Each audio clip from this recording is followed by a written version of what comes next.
Yan, ito na yung ipadala ko sa Pilipinas. Yan, tag. Ano to? 70 piraso yung laman. Yan, para yan sa isang tao. Para makatikim din yung pamilya nila. Yan. 70. Ito 80. 80 pieces. Yan. Then ito naman ay 100 pieces. Isang pamilya, sa isang pamilya, sa isang pamilya. Ito din sa isang pamilya. Ano to? 200 pieces. Pang maramihan. Ito ano to? Nasa 4 and 3/4. Nasa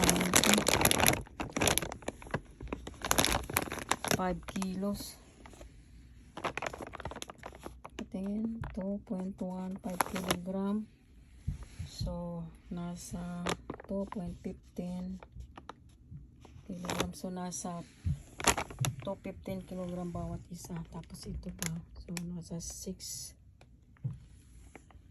kilos to. Yan. Ganyan. Karami ang ipadala ko. Mga chocolate. Ito, malalaking size to. Ito. Malalaking size to. Ayan, para po. May almond. Malalaking size na ano po, laman nito. Ayan, pinili ko. Para sa isang peraso. Maumay na sila agad. Yan, mga ipadala to sa ano, Pilipinas. Yan. Ito yung mga ipadala ko doon. Mga gamot. Halo-halo. Yan. Ano to, halo-halo to dito. Mga ipadala. Ito yung para sa asthma ko. Binigyan ko rin sila. Kasi may asthma din yung anak ng pamangkin ko. Ayan, so ito ay ipadala ko to doon sa bahay ko. I-stock to siya. Ano to? Comforter. Then, pillow. Yan, pillow ko yan. Padala ko yan doon sa Pilipinas. I-stock sa aking bahay. Then ito ay blanket naman. Tapos, ito ay ipamigay. Mga ano to, mga coat, sweater. Pamigay ko yan doon. Ano to? 2, 5, 6, 7, 8, 8 peraso. Yan, ipamigay yan doon. Yan, ipamigay to doon sa Pilipinas.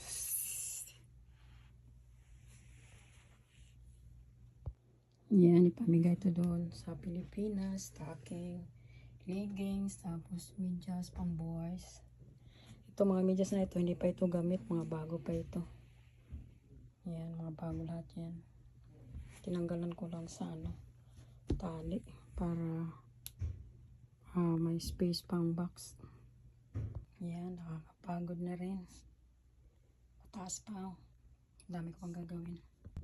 Ito yung padala ko sa Pilipinas. Yan. Sa aking brother. Kasi wala naman akong mother tsaka father. Yan, sa aking pamangkin. Sa aking pamangkin. Sa aking brother. Yan, sa kapitbahay itong kape. Ito din. Sa aking pamangkin. Sa aking pamangkin. Sa aking brother. Yung isa yan.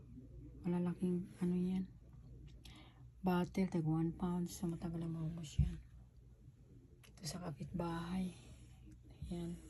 Pang snacks nila. Ito hindi pa to expire. Hindi ako mahilig kumain ng Ferrero na chocolate. 1, 2, 3, 4. 1, 2, 3. 4 na flavor. Ito rin, hindi pa yan expire. Ayaw ko nga kumain ng chocolate na pampadaba. Kinakain ko lang is dark chocolate. Padalan din natin ng napkin para magamit nila kasi hindi ko itong ginagamit. Marami pa akong stock dito. Yan, ipadala ko ito doon para may lubid. Stock sa bahay. Sa Pilipinas. Yan, ipadala din itong Lipton Black Tea kasi hindi naman naiinom dito. So, dami ko kasing ano tea. Dito. Yan, tatlong box. 312 kabag. Yan, magpadala ako ng konti.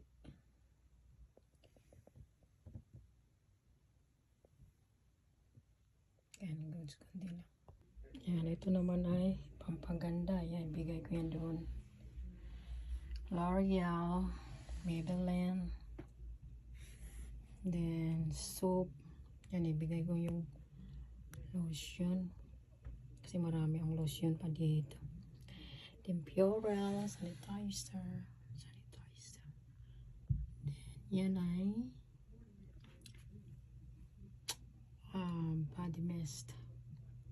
Then, para sa allergy, vitamins. Yan, pain reliever, vitamins. Yan. Shampoo and conditioner. Pamigay doon. Yan.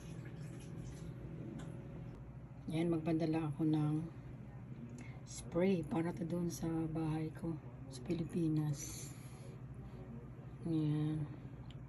Tapos yung kandila para to doon sa mama at papa ko sa cemetery. Ilagay doon sa bahay nila sa cemetery. Para tuwing dadalaw yung pamangkin ko mayroon ng kandila.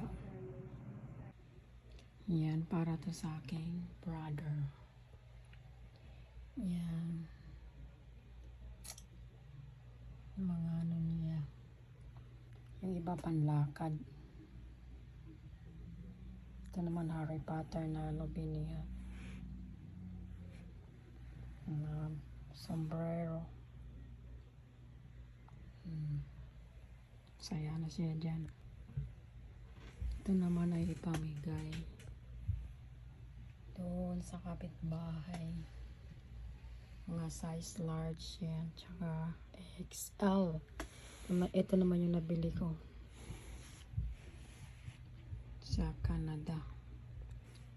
Ito din ipamigay din. Yan. Mga medyas.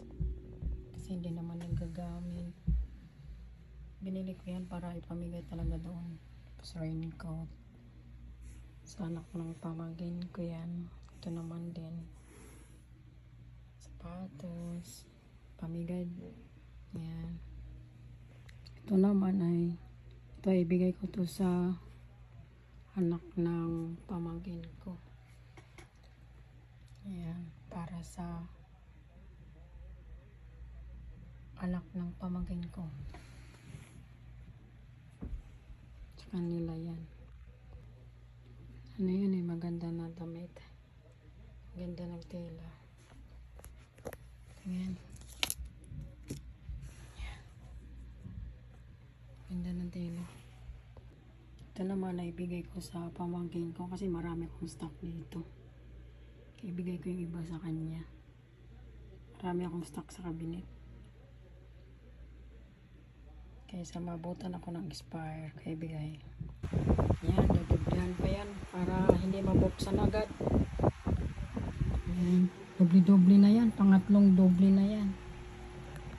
Kaya nag-excite talaga ako ng duct tape. Gumagastos ako ng malaki pagdating sa package sa duct tape lang. Mga mahal kasi ang duct tape dito eh. Yung mga heavy duty na duct tape, mahal.